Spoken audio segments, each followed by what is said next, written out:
ರಾಜ್ಯದ ಸರ್ಕಾರಿ ಶಾಲೆಗಳನ್ನ ಉಳಿಸಿ ಬೆಳೆಸಿ ಅದೆಷ್ಟೇ ಮನವಿ ಮಾಡಿದ್ರೂ ಸರ್ಕಾರಿ ಶಾಲೆಗಳತ್ತ ತಿರುಗಿ ನೋಡುವವರಿಲ್ಲ ಅನ್ನುವ ಹಾಗೆ ಆಗಿದೆ. ರಾಜ್ಯದ ಸರ್ಕಾರಿ ಶಾಲೆಗಳನ್ನ ಉಳಿಸಬೇಕು, ಬೆಳೆಸಬೇಕು, ಅದೆಷ್ಟೇ ಮನವಿ ಮಾಡಿದ್ರೂ ಸರ್ಕಾರಿ ಶಾಲೆಗಳತ್ತ ತಿರುಗಿ ನೋಡುವವರಿಲ್ಲ. ಸರ್ಕಾರಿ ಶಾಲೆಗಳು ಸದ್ದಿಲ್ಲದೆ ಮುಚ್ಚುತ್ತಿವೆ. ಮೂಲ ಸೌಕರ್ಯಗಳಿಲ್ಲದೆ ಶಾಲೆಗಳು ಸೊರಗುತ್ತಿವೆ.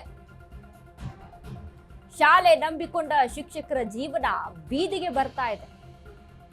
ಶಿಕ್ಷಣ ಸಚಿವರಿಗೆ ಈ ಬಗ್ಗೆ ಗಮನ ಇಲ್ಲವೇ ಇಲ್ಲ. ದಯವಿಟ್ಟು ಶಾಲೆ ಉಳಿಸಿ, ನೊಂದ ಶಿಕ್ಷಕರ ಮನವಿ ಇದು. ಇಂಥ ಪರಿಸ್ಥಿತಿ ಬಂತು, ಸರ್ಕಾರಿ ಶಾಲೆಗಳನ್ನ ಉಳಿಸಿ ಬೆಳೆಸಿ ಅಂತ ಕೇಳಿಕೊಳ್ಳುವಂತ ಸ್ಥಿತಿಗೆ ಬಂದಿದೆ.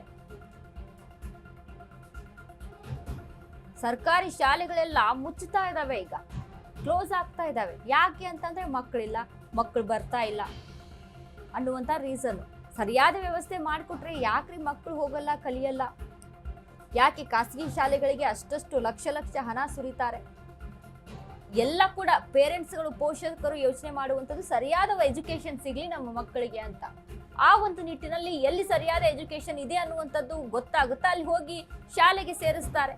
ಬಟ್ ಸರ್ಕಾರಿ ಶಾಲೆಗಳ ವ್ಯವಸ್ಥೆ ಹೇಗಾಗಿದೆ ಅಂತ ಅಂದ್ರೆ ಸರಿಯಾಗಿ ಅತ್ತ ಗಮನ ಹರಿಸ್ತಾ ಇಲ್ಲ. ಈ ನಮ್ಮ ಸರ್ಕಾರಕ್ಕೆ ಅಭಿವೃದ್ಧಿ ಮಾಡೋದಕ್ಕೆ ದುಡ್ಡೇ ಇಲ್ಲ.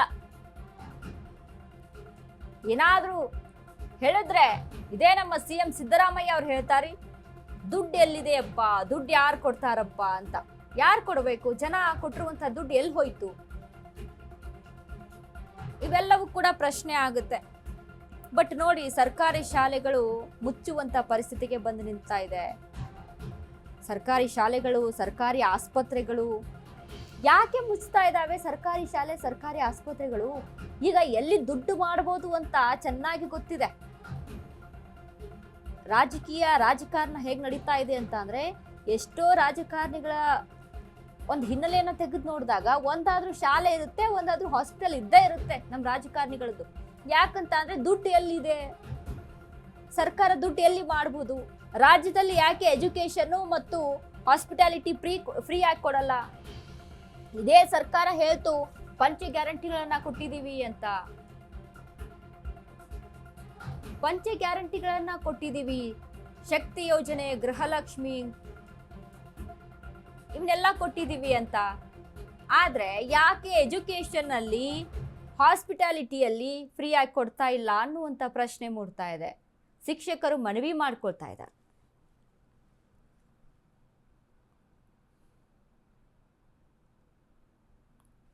ವಿಚಾರ ಏನಂದ್ರೆ, ಎಲ್ಲಾ ಕರ್ನಾಟಕ ರಾಜ್ಯದಲ್ಲಿ ಸರ್ಕಾರಿ ಶಾಲೆಗಳನ್ನ ಮುಚ್ಚುವ ಒಂದು ಹುನ್ನಾರ ನಡೀತಾ ಇದೆ.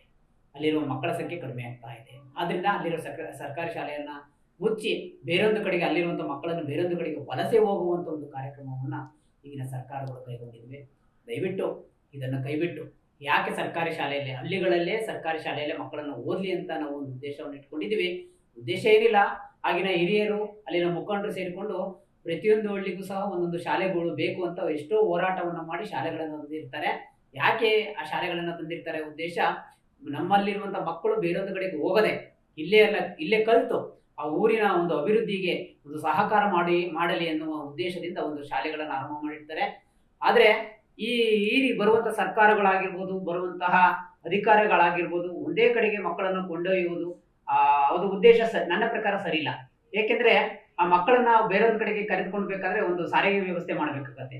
ಆ ಸಾರಿಗೆ ವ್ಯವಸ್ಥೆನ ನೋಡ್ಕೊಳ್ಬೇಕಾದ್ರೆ ಅನೇಕ ಬೇರೊಂದು ಅಡಚಣೆಗಳು ಸಹ ಆಗ್ಬೋದು. ಆ ಅಡಚಣೆಗಳು ಸಹ ಸರ್ಕಾರಕ್ಕೆ ಒಂದು ಹೊರೆಯೂ ಸಹ ಆಗುತ್ತೆ.